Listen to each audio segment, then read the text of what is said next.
This is my favorite story about my daughter.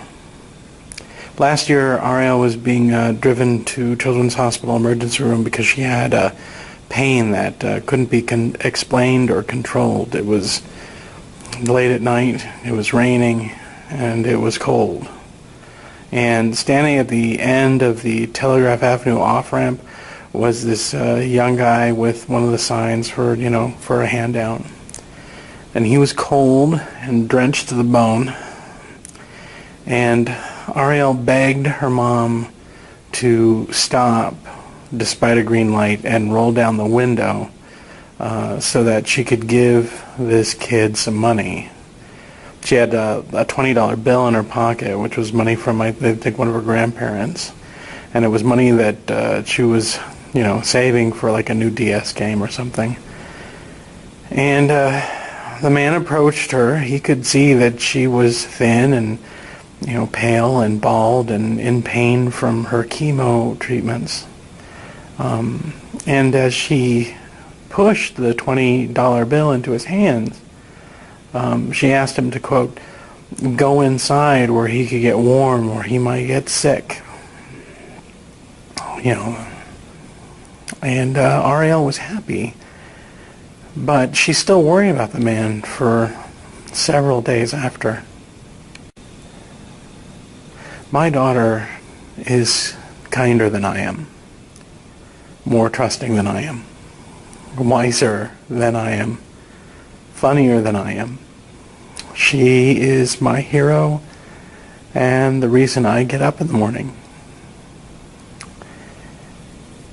And her fight with cancer may almost be over.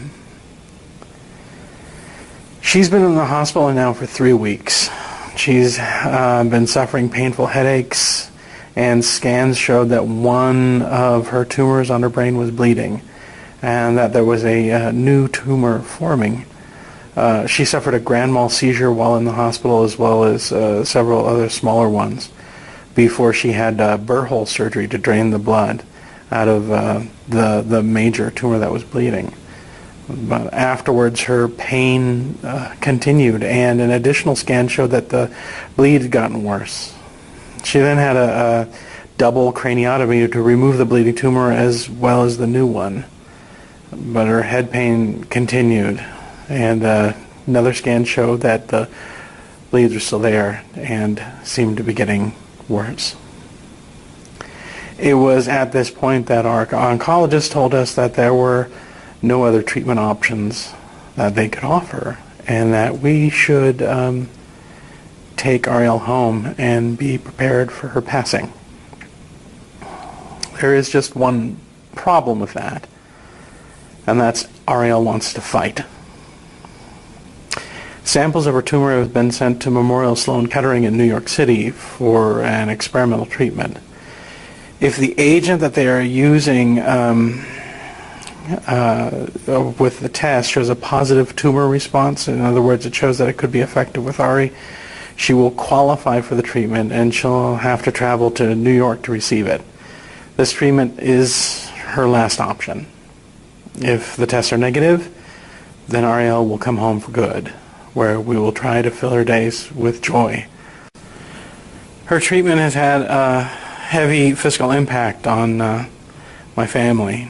After 2.5 years total of fighting this disease, we no longer have a good credit rating or savings.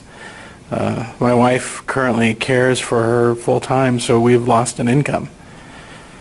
No matter what the outcome of the tests show, we are asking for fiscal help. Whether that's to pay for a trip to New York for Ariel and her mom for potentially life-extending treatment, or for a final good memory for Ariel, if possible, and for her memorial. I know I've asked before, and the generosity, love, and support was overwhelming and humbling. I ask you again for your support. Down below is a link to the Team Ariel website. There is a PayPal button there. Donate as little or as much as you wish. Last time, hundreds of people donated as little as $3 or as much as $500 or more, and gave Ariel the gift of Hogwarts. a trip that she still talks about every day.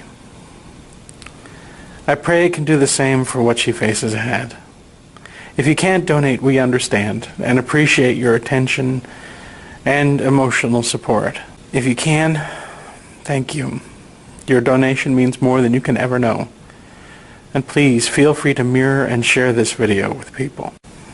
Last February, when they found tumors on her brain and spine, she was given 3 months to live.